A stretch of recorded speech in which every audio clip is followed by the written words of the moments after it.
Olá, meus irmãos, graça e paz, com muita alegria que estamos juntos aqui mais uma vez nessa classe, Deus Incomparável, onde nós estamos passando pelos atributos de Deus, conhecendo mais sobre o nosso Deus, sobre as suas obras, e já estamos na nossa penúltima aula, né? Na semana que vem teremos então a aula de encerramento, então espero que você esteja animado aí, para que a gente possa terminar esse tempo com alegria.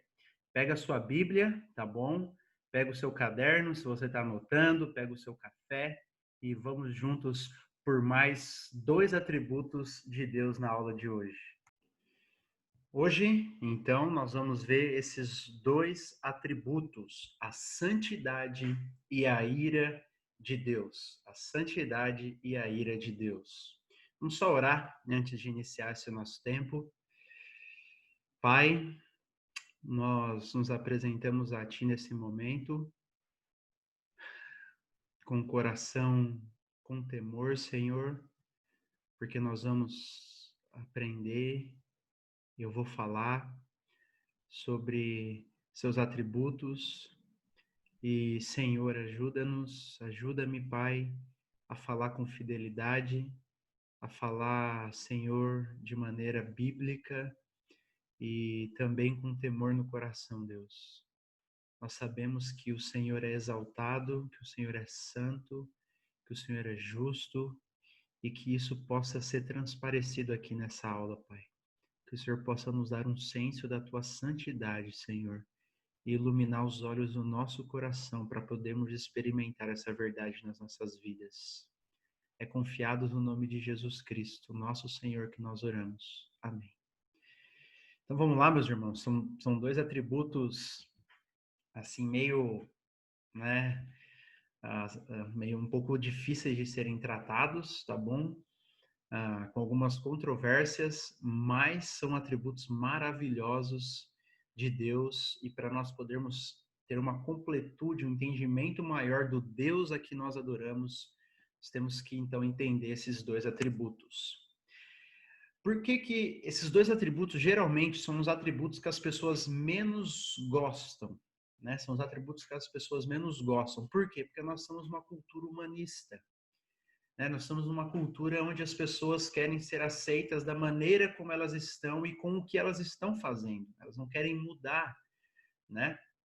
A gente, então as pessoas não gostam da santidade de Deus, porque Deus vai contra muitas práticas da atualidade e não gostam da ira de Deus, porque isso fere os ouvidos, né? As pessoas gostam do amor, já tivemos uma aula sobre amor, se você quiser entender um pouquinho mais sobre o amor de Deus. As pessoas gostam da bondade, da fidelidade de Deus, mas quando se fala da santidade e da ira, ninguém gosta. Ninguém quer ouvir sobre isso. E é bem verdade que um dos motivos são por causa de pregadores ou cristãos, não só pregadores, né, mas no geral cristãos sem graça, que não é sem graça de engraçado, né, mas é sem a graça do sentido bíblico, né, sem compaixão, sem misericórdia. As pessoas usam então, a gente tem um extremo das pessoas que não gostam desses atributos, que é um erro, mas nós temos um outro extremo, né, que as pessoas usam desse atributo, então alguns pregadores, né, para gerar medo nas pessoas, para gerar dominação, né, espiritual, lavagem cerebral, para incutir um temor que não é bíblico, né, um temor equivocado sobre Deus, um temor de medo de castigo. Então, nós temos esses dois extremos, principalmente com esses atributos. Então, além disso, são atributos mal compreendidos. Geralmente, se nós falarmos assim, mostra na Bíblia o atributo do amor de Deus, você vai rápido a algum versículo que lembra, ou o atributo da fidelidade de Deus, ou o atributo da bondade de Deus. Mas muitos de nós, quando falamos o atributo da santidade de Deus, é difícil encontrar um texto. E quando encontramos, nós não conseguimos explicar direito o que significa a santidade de Deus. Podemos até abrir Isaías 6, Apocalipse, mas nós não conseguimos explicar direito o que significa dizer que Deus é santo, muito menos a ira. Né? Talvez muitos de nós não saibamos nem mesmo um versículo bíblico de cabeça onde se fala sobre a ira de Deus. E, além disso, são atributos pouco enfatizados. Como nós somos uma cultura humanista, né, geralmente as pessoas têm medo de falarem sobre esses atributos, mas a Bíblia não tem medo de falar sobre esses atributos. Então nós não podemos escondê-los, nós não podemos torná-los mais aceitáveis a esse mundo só porque as pessoas não gostam de ouvir, né? Nós precisamos nos submeter ao ensino das Escrituras e nós não iremos conhecer Deus da maneira como nós deveríamos como cristãos sem entender esses atributos dele, a sua santidade e a sua ira. Nós vamos ver de maneiras distintas, tá? Então, nessa primeira parte, nós veremos sobre a santidade de Deus. Então, começando, Deus é santo. Eu queria que você abrisse a sua Bíblia comigo no Salmo 96. Abra sua Bíblia comigo no Salmo de número 96, tá? Eu vou colocar a maioria dos textos aqui nos slides, tá bom? Mas você precisa ter a sua Bíblia aí do lado também para a gente caminhar em alguns textos, tá? Primeiro, então, livro de Salmos, o Salmo de número 96. Diz assim, versículo 6, Salmo 96, 6. Porque todos os deuses dos povos não passam de ídolos. Comecei a ler do 5. O Senhor, porém, fez os céus. Glória e majestade estão diante dele. Força e formosura no seu santuário. Tributai ao Senhor a família dos povos. Tributai ao Senhor glória e força. Tributai ao Senhor a glória devida ao seu nome. Trazei oferendas e entrai nos seus átrios.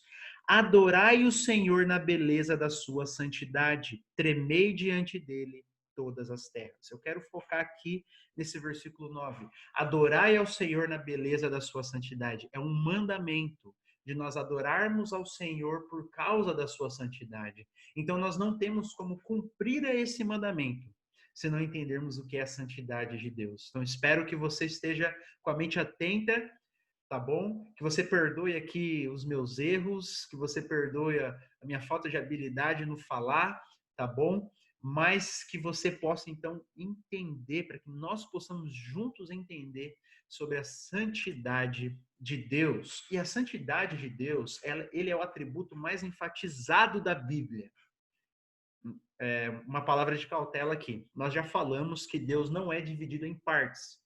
Deus não é uma pizza, tá bom? E daí nós temos pedaços de pizzas maiores e outros pedaços de pizzas menores. Não, Deus é perfeito, ele é uma completude, né? Todos os seus atributos estão interligados. Só que nós vimos também que existem, é correto dizer que Deus revela seus atributos às vezes de maneiras distintas. Então, por exemplo, na conversão, né, nós experimentamos mais o atributo da bondade de Deus, da justiça de Deus. Durante a nossa vida cristã, nós podemos experimentar, Deus pode se revelar seus atributos de maneiras distintas para cada um de nós. Nós vimos que no inferno, por exemplo, o atributo de Deus que está sendo mais revelado lá é a ira de Deus, né? É a ira de Deus. Então, Deus pode revelar esses atributos de maneiras diferentes, em tempos diferentes. Então, na Bíblia, quando nós olhamos para todas as escrituras, né, parece-nos, os teólogos vão dizer que o atributo mais enfatizado da Bíblia é a santidade de Deus. MacArthur diz assim: quando os anjos adoram no céu, eles não dizem eterno, eterno, eterno, que é um atributo de Deus, fiel, fiel, fiel, que é outro atributo de Deus, sábio, sábio, sábio, que é outro atributo de Deus, ou poderoso, poderoso, poderoso. Eles dizem: santo, santo, santo é o Senhor Deus, o Todo-Poderoso. Então, quando nós olhamos para a Bíblia, nós vemos esse atributo como mais enfatizado. Né? A Bíblia não diz Deus é amor, amor, amor, ou bom, bom, bom, ou fiel, fiel, fiel, como nós acabamos de ler. Mas a Bíblia diz que Deus é santo, santo, santo. E nós vamos explicar por que ela repete 3 vezes. Tá? Mais uma vez, não é porque esse atributo é um pedaço de pizza maior, tá bom? Mas é porque ele é o mais enfatizado nas Escrituras. Prosseguindo aqui, Stephen Charnock diz assim: a santidade é a coroa de todos os seus atributos, a vida de todos os seus decretos e o brilho de todas as suas ações de Deus.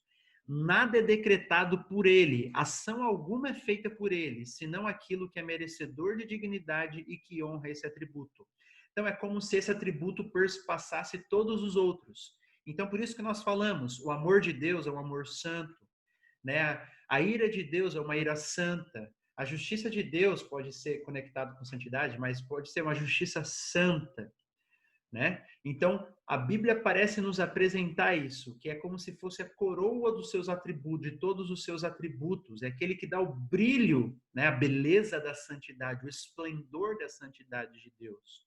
É o atributo mais enfatizado das Escrituras. Tá? E o que significa, então, dizer que Deus é santo? O que significa? Tem duas maneiras que nós podemos entender esse termo. A primeira, quando nós dizemos que Deus é santo, nós queremos, quando a Bíblia diz que Deus é santo, ela quer falar que Deus é transcendente. Vimos isso na aula anterior, né? Deus é transcendente, Deus é grande, Deus é diferente de tudo que nós conhecemos. A Bíblia utiliza a palavra santo assim, muitas vezes. Tá? Então, Deus é o único que não é criatura. Deus é o Criador. Deus é diferente de tudo que nós podemos experimentar nesse mundo material.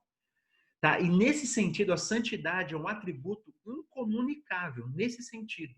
Tá? Quando nós usamos a santidade nesse sentido de transcendência, nesse sentido de grandeza, nesse sentido de querer mostrar que Deus é diferente de toda a realidade criada.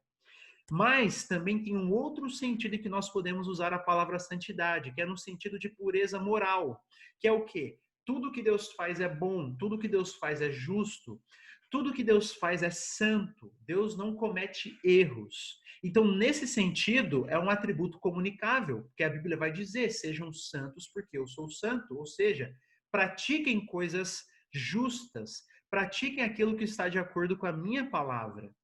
Então, nesse sentido, então, é um atributo comunicável. Nós podemos ser santos, separados para Deus e caminhar, então, em santidade. Tá bom? O texto bíblico talvez mais conhecido sobre santidade é Isaías 6. E por mais que ele está aqui, e nós vamos ler ele aqui, mas eu queria que você abrisse a sua Bíblia em Isaías capítulo 6, porque nós vamos, conforme os slides forem passando aqui, nós vamos fazer a leitura, tá bom? Então, para eu não ficar indo e voltando toda hora, fica com a sua Bíblia aberta, para que a gente possa ver algumas verdades aqui desses versículos, tá bom? Volta um pouquinho, passa um pouquinho depois de Salmos, você vai encontrar Isaías, um pouquinho depois. Diz assim, olha, Isaías 6, a partir do versículo 1. No ano em que o rei Uzias morreu, eu vi o Senhor assentado num trono alto e exaltado, e a aba de sua veste enchia o templo. Acima dele estavam os serafins. Cada um deles tinha 6 asas. Com 2 cobriam o rosto, com 2 cobriam os pés e com 2 voavam.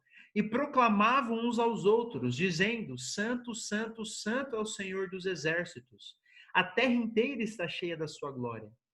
Ao som das suas vozes, os batentes das portas tremeram e o templo ficou cheio de fumaça. Então gritei, eu, Isaías, ai de mim, estou perdido, pois sou homem de lábios impuros e vivo no meio de um povo de lábios impuros. E os meus olhos viram o Rei, o Senhor dos exércitos. Então um dos serafins voou até mim, trazendo uma brasa viva que havia tirado do altar com uma tenaz. Com ela tocou a minha boca e disse, veja, isto tocou os teus lábios. Por isso a tua culpa será removida e o seu pecado será perdoado. Texto mais conhecido, talvez, sobre santidade de Deus. Nós vamos ver algumas verdades aqui interessantes. Primeiro, no versículo 1. No ano da morte do rei Uzias, eu vi o Senhor assentado num alto e sublime trono. Essa palavra usada no hebraico para Senhor é Adonai. Tá? E ela passa o significado de majestade, a majestade de Deus, do reinado de Deus. Então é como se Isaías estivesse dizendo assim, olha, no ano da morte do rei, eu vi o verdadeiro rei. No ano da morte do rei Uzias, que se assentava aqui no trono da nossa nação, eu vi o verdadeiro rei, que se assenta no trono do universo. Por isso que Isaías usa essa palavra aqui, Adonai. Quando o nosso rei morreu, eu vi o verdadeiro rei. Eu vi o que reina acima de todos. E serafins, diz o texto, estavam por cima dele. Serafins estavam por cima de Deus. E com duas asas cobriam os pés. Duas asas eles cobriam os pés. Lembrando que serafins aqui são seres criados por Deus, uma categoria de anjos que não caíram. Esses anjos não foram os anjos que caíram, anjos sem pecado. Tá bom? Que não tem pecado. E eles cobriam os pés. E esse cobrir os pés aqui, ele nos lembra de Moisés diante da sarça ardente, lembra? Então disse Deus: não se aproxime, tire as sandálias dos pés, pois o lugar em que você está é terra santa. Então, esses serafins, os teólogos vão dizer que eles cobrem os seus pés, mesmo eles não tendo pecado, mas eles estão diante de Deus, adorando diante de Deus. Então eles cobrem os seus pés, porque eles estão diante da santidade plena. Eles estão em terreno santo. Então o texto continua dizendo que com duas asas eles cobriam o rosto. Eles até mesmo cobriam o rosto. E isso nos lembra também do outro episódio com Moisés. Então disse Moisés a Deus: peço-te que mostres a tua glória. E Deus respondeu: diante de você farei passar toda a minha bondade, e diante de você proclamarei o meu nome, o Senhor. Terei misericórdia de quem eu quiser ter misericórdia, e compaixão de quem eu quiser ter compaixão. E acrescentou: você não poderá ver a minha face, porque ninguém poderá ver-me e continuar vivo. Então, os anjos, serafins, seres criados por Deus, criados por Ele, sem pecado, eles mesmos não podem olhar diretamente para Deus. Por isso, eles têm duas asas cobrindo o rosto, duas asas cobrindo o pé, dos pés, para mostrar que estão em local santo, e duas asas cobrindo o rosto, porque eles nem mesmo podem olhar para Deus. Eles não podem contemplar Deus de maneira direta. E o texto também vai dizer que eles diziam: santo, santo, santo. Santo, santo, santo. Por que 3 vezes? Por que 3? Você vai lembrar que Jesus falava, né? Em verdade vos digo. Por quê? Era um termo, era uma maneira de enfatizar que os judeus usavam. Os israelitas usavam essa repetição para enfatizar alguma coisa. Hoje, quando nós escrevemos, nós usamos o negrito, o itálico, para enfatizar aquilo que nós estamos falando. Então, o judeu, numa cultura oral, eles usavam a repetição das palavras, só que era comum repetir 2 vezes. Né? Eles diziam em verdade, vos digo.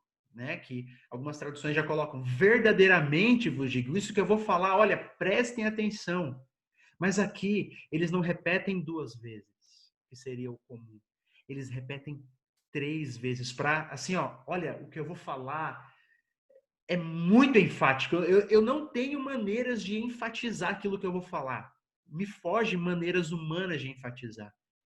Deus é santo, santo, santo. É repetido 3 vezes para enfatizar isso. Eles não dizem, lembrando de novo, fiel, fiel, fiel, poderoso, poderoso, poderoso. Os anjos que têm que cobrirem os pés, que têm que cobrir os rostos para não olhar para Deus, eles cantavam santo, santo, santo diante de Deus. E diz então que a casa se encheu de fumaça, o versículo 4, né? As bases do limiar se moveram, a voz o que clamava, e a casa se encheu de fumaça. Isso também lembra um outro episódio do Êxodo. Êxodo 19 vai dizer assim: ao amanhecer do 3º dia, houve trovões e raios. Uma densa nuvem cobriu o monte, e uma trombeta ressoou fortemente. Todos no acampamento tremeram de medo. Moisés levou o povo para fora do acampamento para encontrar-se com Deus, e eles ficaram ao pé do monte. O monte Sinai estava coberto de fumaça, pois o Senhor tinha descido sobre ele em chamas de fogo. Dele subia fumaça como de uma fornalha. Todo o monte tremia violentamente, e o som da trombeta era cada vez mais forte. Então Moisés falou, e a voz de Deus lhe respondeu. Então parece que aqui a fumaça, fazendo um paralelo com esse texto, é a presença fulminante de Deus. É a presença fulminante. Deus é fogo consumidor. Então parece que a sala aqui onde Isaías estava se encheu de fumaça porque a presença fulminante de Deus estava ali. A presença de Deus mesmo estava ali que Isaías viu. E ele então disse no versículo 5, então eu disse, ai de mim, eu estou perdido. Esse ai aqui era uma maneira de pronunciar maldição. Você vai lembrar, Jesus falava isso, né? Ai de vós, escribas e fariseus. Era uma maneira de pronunciar maldição sobre uma pessoa. Mas quando Isaías vê a Deus, vê a santidade de Deus, ele pronuncia maldição sobre si mesmo.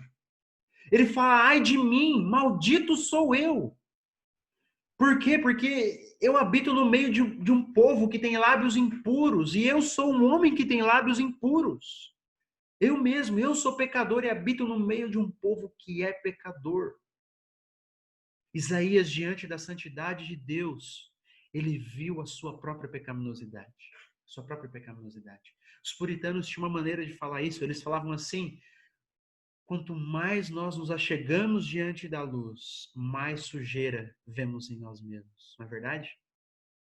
Eles respondiam isso para uma questão que surgia. Às vezes as pessoas falavam, olha, eu me converti, eu estou caminhando com Deus, eu estou crescendo na graça, mas parece que quanto mais eu caminho, mais pecado eu vejo, mais parece que eu sou mal. E é justamente assim que é a caminhada do crente. Quanto mais ele se chega perto da luz, quanto mais ele tem um vislumbre da santidade de Deus, mais ele vê a sujeira do coração, mais ele vê o seu estado desventurado que o pecado levou. É isso que Isaías viu aqui. E parece que Isaías entendeu. Um outro texto famoso, lá no final de Isaías, um texto bem conhecido, lá no capítulo 64, quando ele vai orar, ele está orando, ele diz assim, olha, porque desde a antiguidade não se ouviu, nem com o ouvido se percebeu, nem com o olho se viu Deus além de ti, que trabalha para aquele que nele espera. Sais ao encontro daquele que com alegria pratica a justiça, daqueles que se lembram de ti nos teus caminhos. Eis que tiraste porque pecamos. Por muito tempo temos pecado e havemos de ser salvos. Perdão, irmãos. Mas todos nós somos como o imundo, e todas as nossas justiças como trapos de imundícia. Todos nós murchamos como a folha, e as nossas iniquidades como um vento nos arrebatam. Olha só o que Isaías está falando. O texto aqui é forte, irmãos. Nós não conseguimos entender por causa da tradução. Mas trapo de imundícia aqui pode ter dois significados. Primeiro, pode ser quando uma pessoa tinha lepra, se enrolava um pano onde aquela pessoa estava doente. E aquele pano, então, começava a se decompor também, a misturar junto ali com a pele, né, com aquela carne apodrecendo. Então Isaías pode estar pensando naquilo e falando, olha, todas as nossas justiças, todas, as piores, até as melhores que nós conseguimos, todas são como aquilo diante de Deus. Ou uma outra maneira de interpretar esse trapo de imundícia também pode ser o pano. Né? Quando as mulheres menstruavam, elas usavam um pano como um absorvente naquela época. Né? Isaías também pode estar pensando nesses tipos de panos que eram usados para esse fim e pensando, olha, nós somos como aqueles trapos diante de Deus. As nossas melhores obras diante de Deus são como trapos de imundícia. Por quê? Porque quando nós nos comparamos com a santidade de Deus, não há nada que seja tão bom aos nossos olhos. Nada fica como algo super bem aos nossos olhos. Não. Quando comparado com aquele que é santo, tudo aqui nós enxergamos como trapos de imundícia. Isaías entendeu a santidade de Deus. John MacArthur diz assim, olha, se não entendermos a santidade de Deus, não compreenderemos nossa própria pecaminosidade. Se eu não me confrontar com a santidade de Deus, eu não vou ver a sujeira em mim próprio. E se não entendermos o quão hediondo é nosso pecado, nós não entenderemos as suas consequências. Salvação será um conceito sem sentido para nós. Se não entender a santidade de Deus, a cruz não faz sentido. A cruz não faz sentido. O sacrifício de Cristo não faz sentido se eu não entender a luz da santidade. né? Nós muitas vezes enfatizamos o amor, e está certo, o amor de Cristo na cruz. Mas nada faria sentido daquilo também se não fosse a santidade de Deus. Por que que Cristo teve que vir, viver uma vida perfeita e morrer como sacrifício pelos pecados de seu povo? Se nós não entendermos a santidade de Deus, a salvação será um conceito sem sentido para nós. Então, nós podemos ver a santidade de Deus manifesta em suas obras. Salmo 145 vai dizer: justo é o Senhor em todos os seus caminhos, benigno em todas as suas obras. O Senhor só pratica obras santas, obras que são de acordo com o seu caráter, com a sua essência. A santidade de Deus se manifesta em suas leis, né? De fato, Paulo diz, a lei é santa e o mandamento é santo, justo e bom. Então, se a Bíblia, ela é a palavra de Deus, ela é uma palavra santa, não é um livro qualquer. Eu não posso me achegar diante da Bíblia como um livro qualquer. Não, é um livro santo. E a santidade de Deus é expressa na cruz de Cristo. A expressão máxima da santidade de Deus é a morte de Jesus. E para isso eu queria pedir para você abrir a sua Bíblia lá em Romanos, capítulo 3. Romanos 3, versículo 21. Para que nós possamos entender isso um pouco. Não dá para falar sobre isso só numa aula, tá bom? Mas só para nós entendermos o que a Bíblia diz um pouquinho. Diz assim, olha, Romanos 3, 21. Mas agora, sem lei, se manifestou a justiça de Deus, testemunhada pela lei e pelos profetas.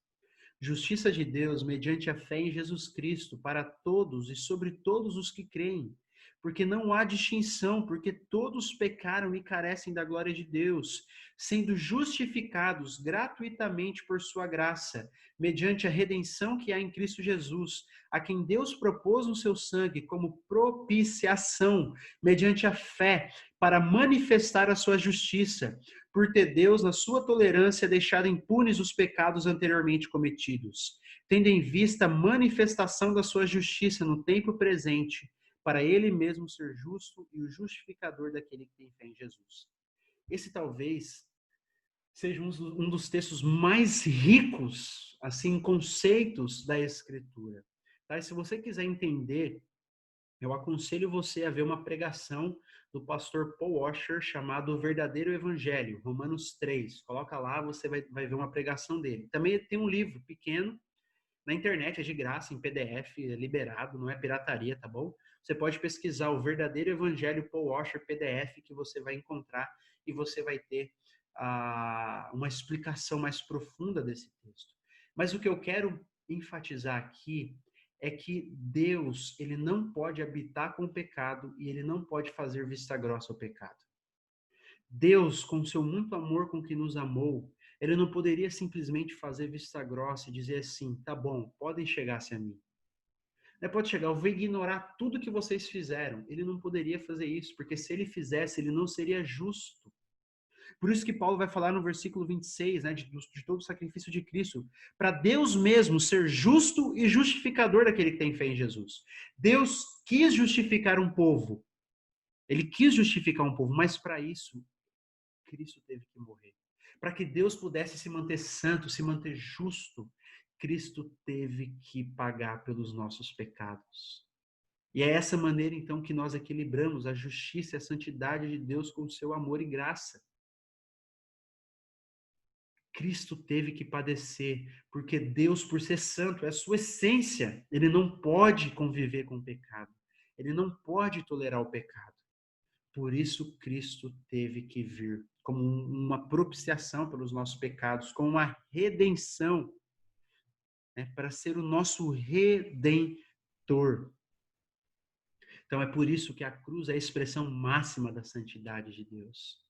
Então, leia esse pequenininho livro, veja essa pregação, para que você possa ter um entendimento maior dessa verdade bíblica.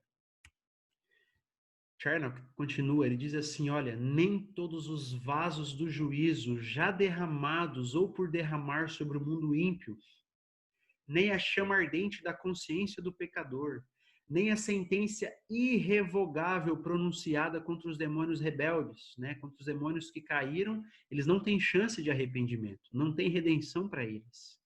Nem a chama ardente da consciência do pecador, quem já experimentou os tormentos de uma consciência culpada, sabe o que é isso. Nem o gemido das criaturas condenadas, que tomaram o inferno, demonstram o ódio de Deus ao pecado, como demonstra a ira de Deus derramada sobre seu filho. Nada disso, né? Nem a ira de Deus sendo derramada sobre o mundo hoje, ó, que está por vir, nem a consciência do pecador quando está atormentada pelos terrores infernais, nem a sentença irrevogável de Deus contra os demônios que caíram, nem o gemido das criaturas que estão sofrendo as primícias do terror eterno. Nada disso se compara ao ódio de Deus demonstrado na cruz, ao ódio de Deus ao pecado demonstrado na cruz. Nunca a santidade divina, continua ele dizendo, parece mais bela e mais amorável do que na hora em que o semblante do Salvador ficou por demais desfigurado em meio aos estertores da sua agonia mortal.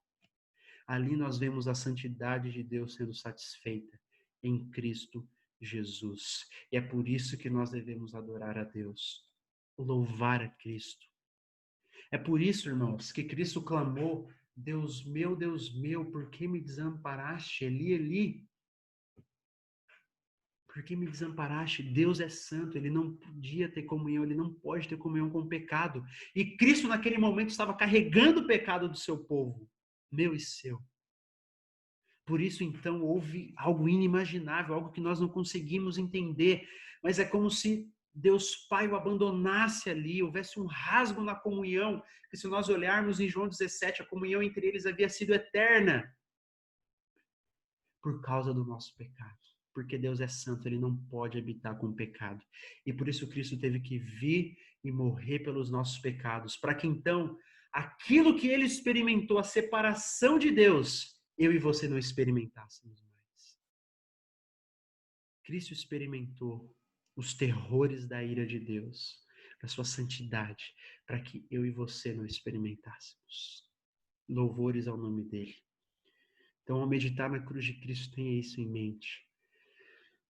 Cristo satisfez a santidade de Deus. Ali a santidade de Deus é expressa e por isso nós podemos adorá-lo na beleza da santidade.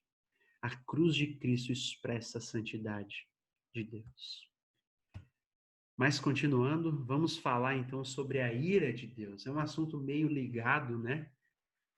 Mas aqui uma imagem de Sodoma e Gomorra, um texto bem conhecido que mostra-nos, né, vividamente sobre a ira de Deus. É engraçado porque que as pessoas não gostam da ira de Deus, né?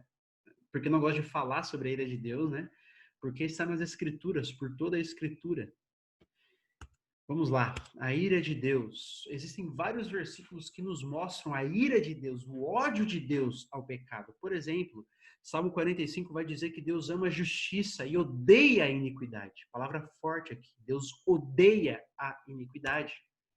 Provérbios 3:32 vai dizer que o Senhor detesta o perverso, mas o justo é seu grande amigo. Existe um certo sentido em que Deus odeia o pecador. O texto está falando isso, não sou eu. O Senhor detesta o perverso. Tá? Nós falamos que Deus ama a todos, e em um certo sentido é verdade. Mas Deus ama de maneira especial e salvífica somente os seus filhos. E a ira de Deus é derramada, está sobre aqueles que não estão debaixo de Cristo. Então, em um certo sentido, podemos dizer que Deus odeia o perverso. É o texto bíblico que está falando. Salmo 5:5, olha, os arrogantes não estão aceitos na tua presença. Odeias a todos os que praticam o mal. Odeias. O texto bíblico nos aponta isso. O Senhor odeia aquele que pratica continuamente a iniquidade. Romanos 2:5 diz assim, olha, contudo, por causa da sua teimosia e do seu coração obstinado. Paulo aqui está falando para religiosos, né? Para os judeus religiosos que não tinham um coração convertido, Por causa da teimosia, então, do coração obstinado, você está acumulando ira contra si mesmo para o dia da ira de Deus, quando se revelará o seu justo julgamento. Paulo fala, então, olha, existe sim, num certo sentido, em que as pessoas estão acumulando ira. Terá punições diferentes no inferno, né? Pessoas podem acumular ira para o dia do juízo de Deus, a ira de Deus. João capítulo 3, nós lembramos só do versículo 16, não é? Porque Deus amou o mundo, mas olha o versículo 36. Quem crê no Filho tem a vida eterna. Já quem rejeita o Filho não verá a vida, mas a ira de Deus permanece sobre ele. A ira de Deus já está sobre aqueles que rejeitam o Filho. A ira de Deus está. E quem rejeita o Filho, então, a ira só permanece, a ira não vem. Aumenta a ira, pode aumentar, mas a ira não vem porque ela já permanece sobre aquele que rejeita. João capítulo 3, estamos falando isso. Tá? Então, a Bíblia fala sobre a ira de Deus. E existem muitos outros textos, muitos outros acontecimentos. A expulsão de Adão e Eva do jardim, o dilúvio, Sodoma e Gomorra, como nós falamos, a destruição de muitos povos da terra prometida, a ira de Deus sendo revelada contra o pecado.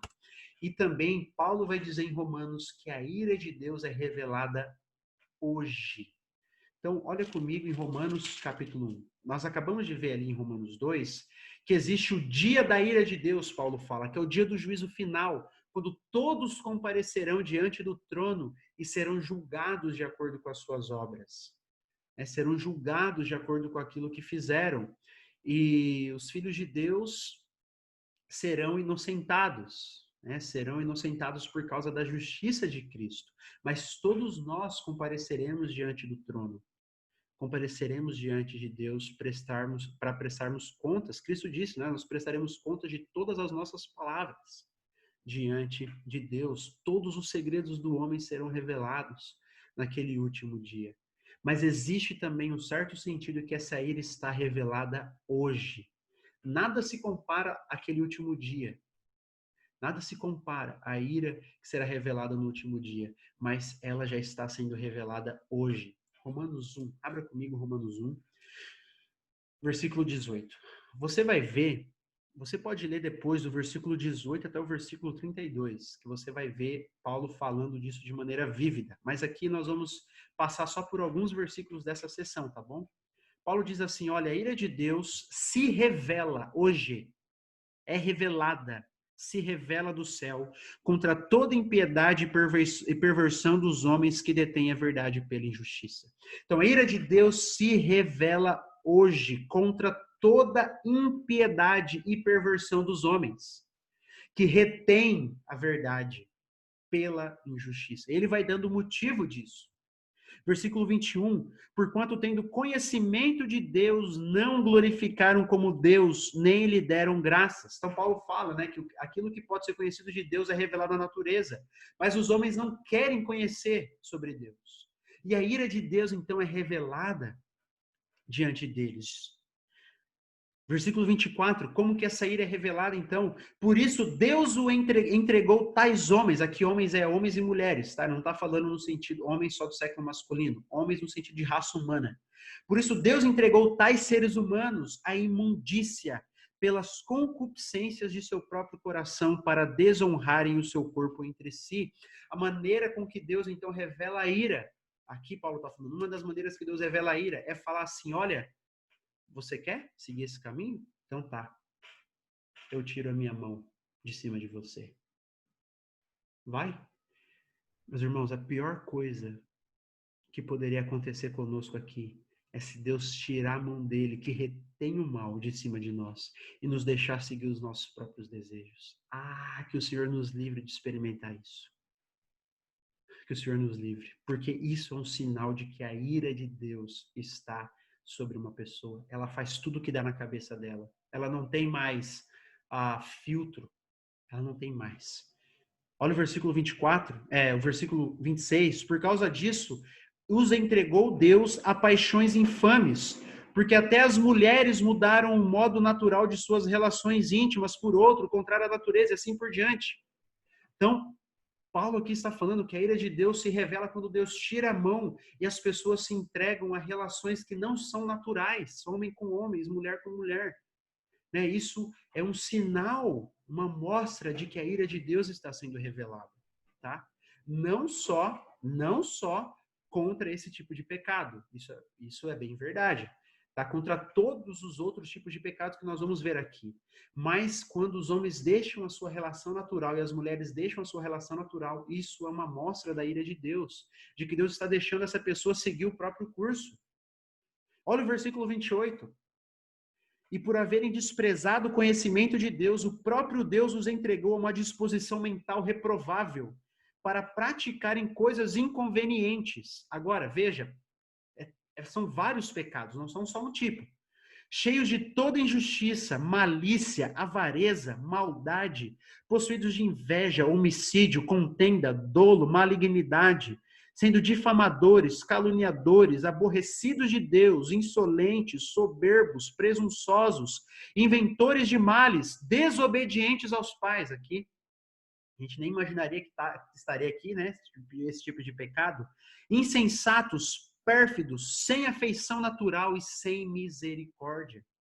Ora, conhecendo eles a sentença de Deus, de que quem praticam essas coisas são passíveis de morte, não somente as fazem, mas também aprovam os que assim procedem. Então, a ira de Deus é revelada quando você vê pessoas caminhando então nos seus próprios desejos e prazeres, caminhando de acordo com a sua própria justiça, naquilo que ela pensa que é justiça, cheia de amareza, inveja, pessoas difamadoras, insolentes, soberbas, que inventam males, que desobedecem aos pais, que são pérfidos, que não têm misericórdia.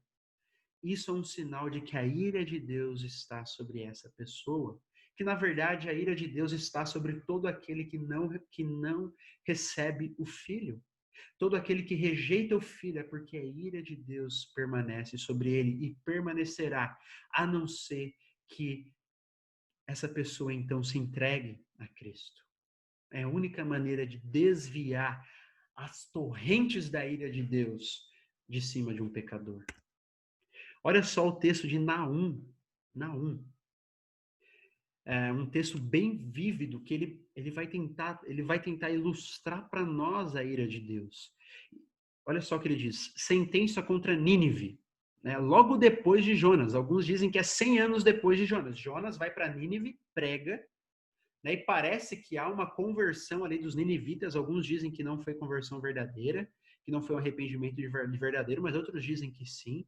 Mas 100 anos, alguns anos depois ali, né? Depois de Deus ter misericórdia de Nínive, enviar um profeta contra a vontade do próprio profeta para Nínive para pregar compaixão. Jonas já queria que Deus viesse com ira sobre Nínive, mas Deus quis exercer a sua misericórdia. Mas parece que não deu resultados, porque agora Naum, que vem depois de Jonas, vai proferir essa profecia. Diz assim, olha, sentença contra Nínive. Livro da visão de Naum, o Eucosita. O Senhor é Deus zeloso e vingador. Zeloso aqui também pode ser ciumento. O Senhor é Deus ciumento e vingador. O Senhor é vingador e cheio de ira. O Senhor toma vingança contra os seus adversários e reserva indignação para os seus inimigos. O Senhor é tardio em irar-se, mas grande em poder e jamais inocente o culpado. Olha só, a ira de Deus também é revelada na cruz de Cristo. O cálice que Cristo tomou é o cálice da ira de Deus. Por isso que Cristo estava suando sangue, com tensão, a alma dele estava angustiada até a morte, diz o texto. Por quê? Porque ele ia morrer na cruz? Não. Outros cristãos morreram de maneira piores depois de Cristo e foram cantando para a cruz. E foram cantando para outros tipos de morte. Não era com isso que Cristo estava tão preocupado. Ele estava angustiado por causa do cálice que ele ia tomar. Por isso que ele orava, Pai, afasta de mim esse cálice, mas seja como tu queres, não como eu quero. Porque aquele cálice que Deus tomou, se você ler Isaías, Jeremias, você vai ver que Cristo tomou, é o cálice da ira de Deus contra o pecado. Cristo tomou o cálice da ira de Deus contra o pecado. Por quê? Porque Naum acabou de dizer aqui, Deus jamais inocente o culpado. Ele não poderia fazer vista grossa. Ele continua dizendo: o Senhor tem o seu caminho na tormenta e na tempestade, e as nuvens são o pó dos seus pés. Ele repreende o mar e o faz secar e mingua todos os rios. Desfalece em Bazã e o Carmelo, e a flor do Líbano se murcha. Os montes tremem perante ele, e os outeiros se derretem, e a terra se levanta diante dele. Sim, o mundo e todos os que nele habitam. Quem pode suportar a sua indignação? E quem subsistirá diante do furor da sua ira? A sua cólera se derrama como fogo e as rochas são por ele demolidas. Olha só a imagem que Naum está tentando mostrar para a gente. Ele seca o mar, seca os rios. Os montes tremem diante dele. A sua cólera derrama como um fogo. Nós acabamos de ver lá em Isaías, cheia de fumaça, em Moisés. A cólera de Deus se derrama como um fogo. Deus é fogo consumidor. Mas daí Naum vira, ele mostra uma outra face aqui. Ele diz assim: olha, o Senhor é bom, é fortaleza no dia da angústia e conhece os que nele se refugiam. Naum apresenta, então, parece que aqui uma válvula de escape, não é? Naum apresenta uma maneira dessa ira, dessa cólera não cair diante de nós. E não é o batismo, a membresia numa igreja, não é fazer uma oração simplesmente, não, mas é se refugiar em Cristo, é se refugiar em Deus mesmo. Então, mais uma vez, o Senhor é bom, é fortaleza no dia da angústia e conhece os que nele se refugiam, mas com inundação transbordante, acabará de uma vez com o lugar dessa cidade de Nínive. Com trevas perseguirá o Senhor aos seus inimigos. A única saída, então, é ser um amigo de Deus. E é por isso que nós cantamos que não existe nada melhor do que ser amigo de Deus. Se nós não entendemos isso, a santidade de Deus, a ira de Deus, parece que esses conceitos não são tão brilhosos diante de nós. Mas a gente precisa falar algumas coisas. Primeiro, a ira de Deus é pura. Nós temos a tendência de confundir a ira de Deus com a nossa ira, e a nossa ira é pecaminosa. A nossa ira é pecaminosa. Assim, se irar em si não é pecado, mas parece que não tem como nós nos irarmos direito sem pecar. Parece que não tem. Né? Então, a ira de Deus é pura, ela não é como a nossa. Não é uma ira mesquinha, não é uma ira que está buscando os próprios interesses, por assim dizer, como a nossa ira. A ira de Deus é uma ira pura. A ira de Deus é uma ira justa também. Tá? Você não pode, nós não podemos olhar e falar, nossa, mas Deus está derramando ira sobre fulano. É injusto, não é injusto. Não é injusto. Paulo já deixou explicado por que não é injusto. Porque as pessoas têm um conhecimento de Deus e rejeitam se submeter a Ele. Elas preferem adorar a si mesma e aos ídolos que elas construíram com as suas próprias mãos. Por isso que a ira de Deus é justa, não é de maneira alguma injusta. Tá? Algumas pessoas dizem, Deus é amor, Ele não pode odiar. Mas é justamente porque Deus é amor que Ele odeia. Deixa eu dar um exemplo para você. Se você ama crianças, você tem que odiar o aborto. Você odeia a prática do aborto. Você não odeia quem defende o aborto. Nós não podemos fazer isso.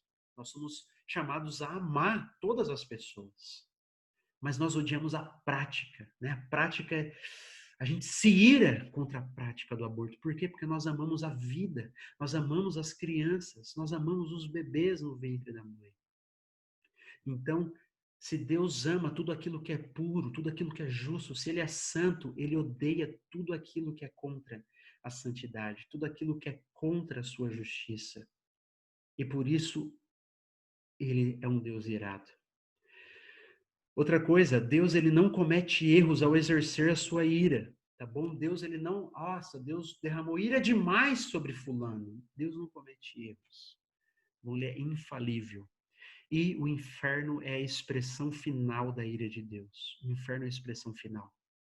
Né? Se você quiser fazer um estudo bíblico sobre o inferno, você vai ver como os terrores do inferno demonstram isso. A ira de Deus constantemente derramada por toda a eternidade. Não tem essa história de que vai chegar um dia e todo mundo vai desaparecer. Não. Os pecados nossos são cometidos contra um ser eterno. Então as consequências serão eternas. Serão eternas. né? O inferno é eterno e é assim, a expressão máxima da ira de Deus contra o pecado, da ira de Deus contra aqueles que se recusaram a se submeter ao seu filho ou ao seu conhecimento geral dado da natureza.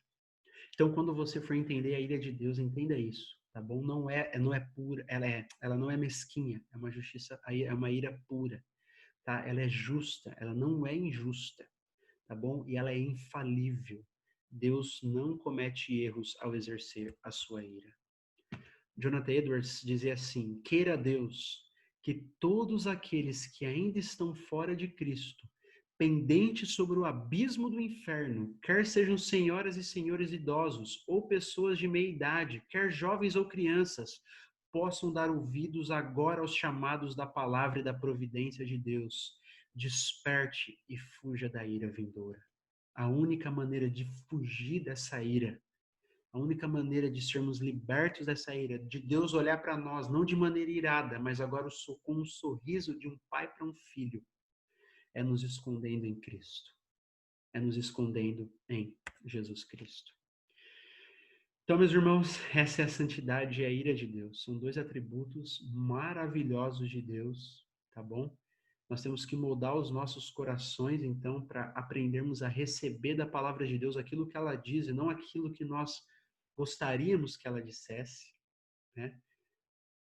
E temos que aprender, então, a nos submeter, né? Parafraseando Agostinho, se eu creio somente naquilo que eu gosto na Bíblia, não é na Bíblia que eu creio, mas é em mim mesmo.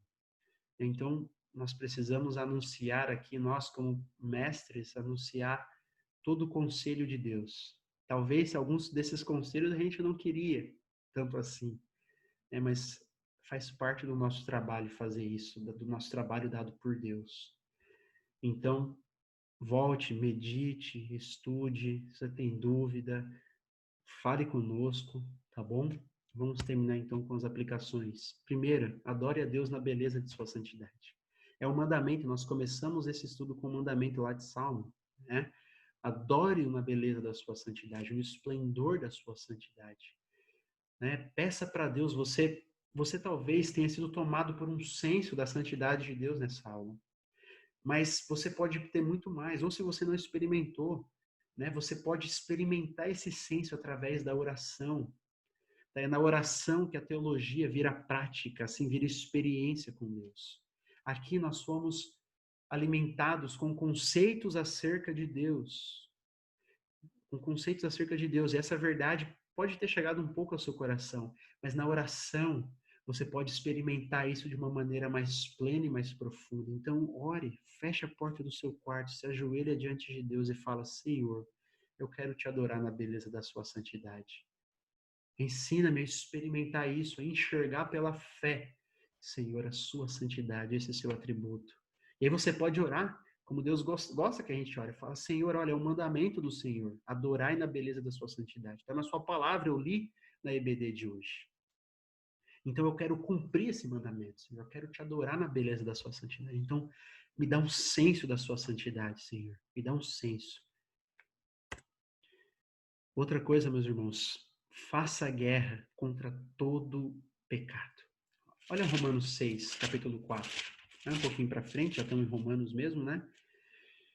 Paulo diz assim: olha, fomos, pois, sepultados com Cristo na morte pelo batismo, para que, como Cristo foi ressuscitado dentre os mortos pela glória do Pai, assim também andemos nós em novidade de vida. Cristo morreu, assim, em um certo sentido, não apenas para a nossa justificação, para a nossa conversão, mas ele morreu para a nossa santificação, para que nós pudéssemos agora andar em novidade de vida, para que nós pudéssemos caminhar de maneira santa.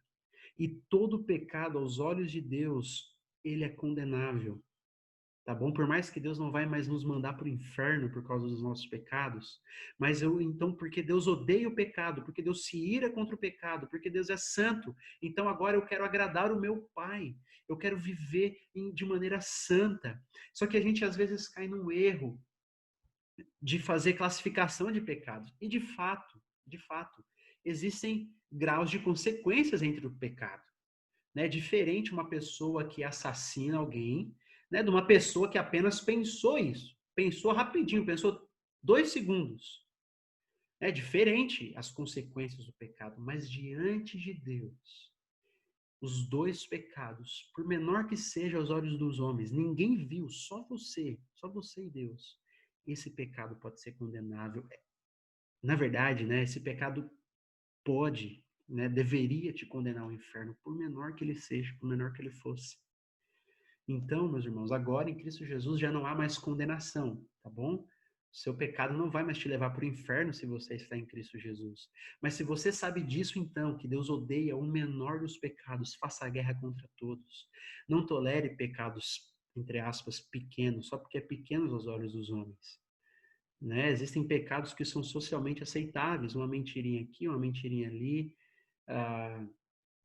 para justiça, para tirar vantagem própria, né? Uma coisa ou outra ali, pecados que uma olhadinha aqui, uma olhadinha ali, pecados que são aceitáveis. Não deixe, faça guerra contra todo tipo de pecado, porque Cristo morreu para satisfazer a ira de Deus contra o menor dos nossos pecados, o menor deles.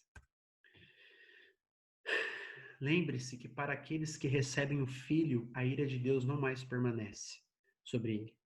Então, ao pedir por um senso sobre a santidade de Deus e você ser tomado, então, por esse senso, lembre-se do Evangelho. Peça para Deus, Senhor, ajude-me a ver a tua santidade, experimentá-la na cruz de Cristo, na sua vida, na sua obra, para que eu não seja enlouquecido com essa visão, né, com esse senso espiritual do Senhor.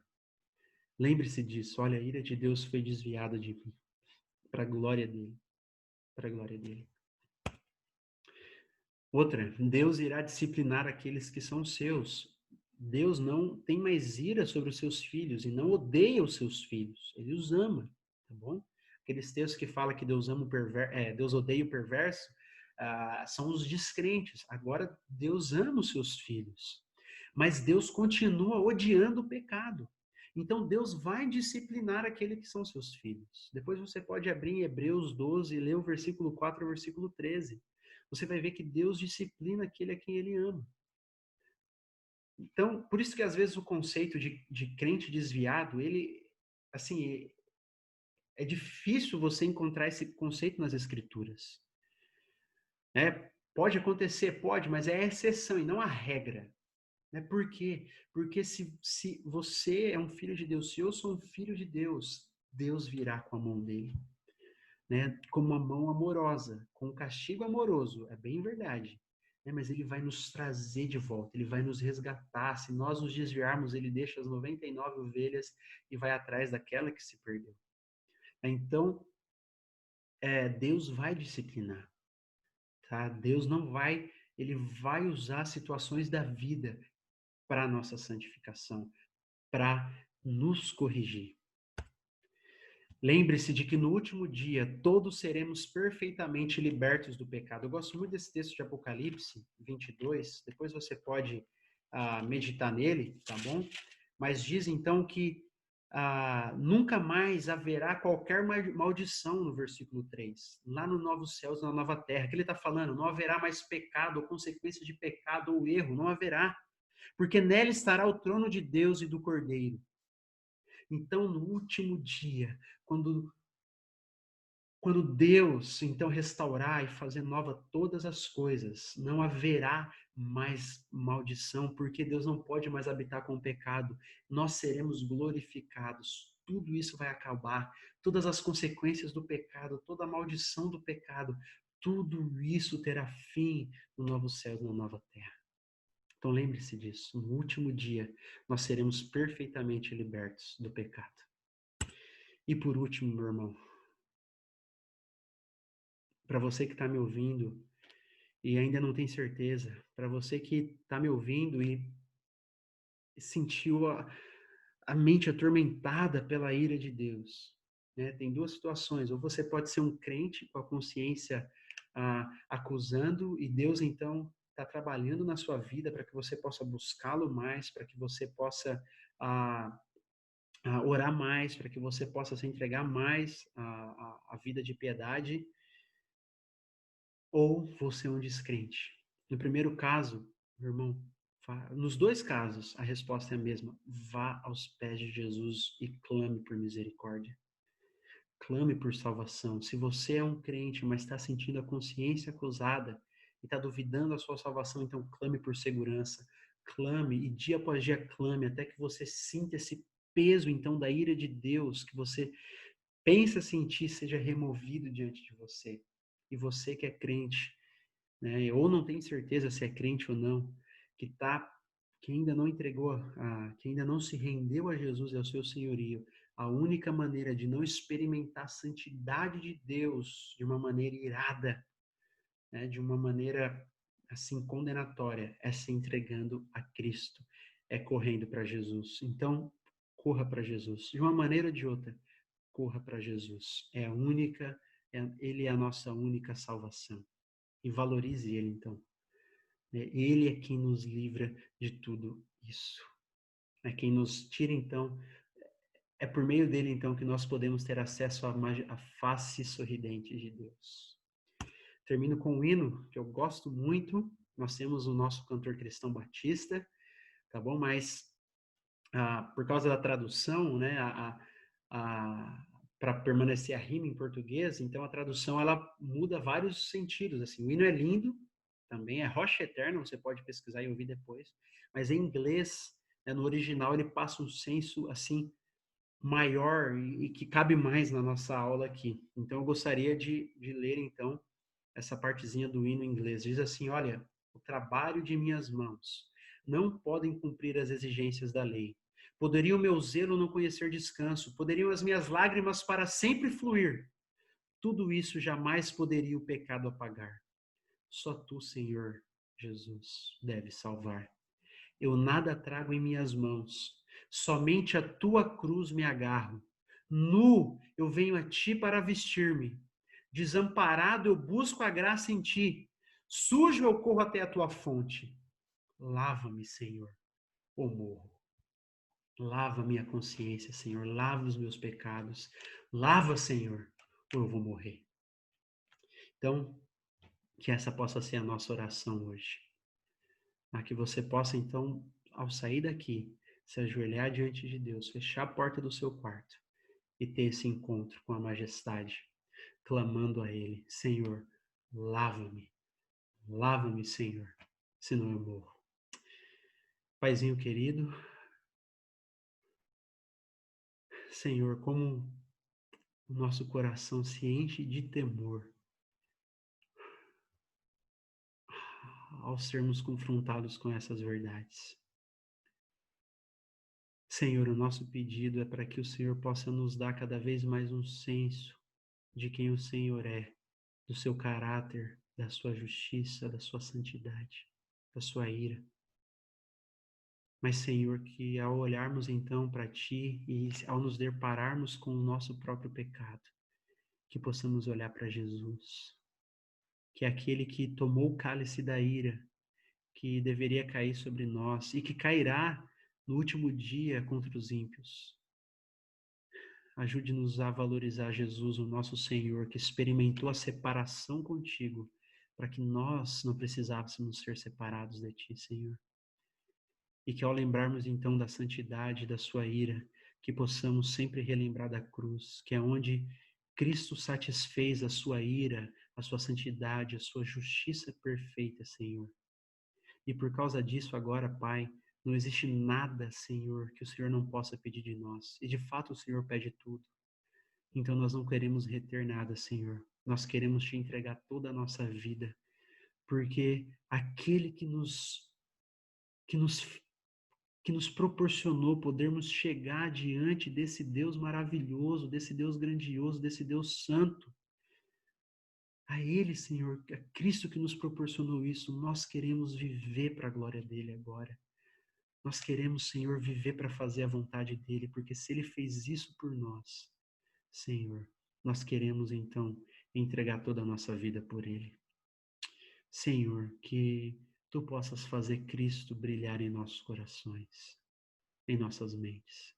E nós oramos confiados no nome dele, Senhor, no nosso sumo sacerdote, no nosso Cordeiro, que sofreu o sacrifício e a morte que nós deveríamos sofrer. No nome dele que nós oramos, Pai, confiados. Amém. Deus abençoe, meus irmãos. A gente manda a tarefa no grupo, tá bom? Que Deus o abençoe. Espero que você tenha sido edificado.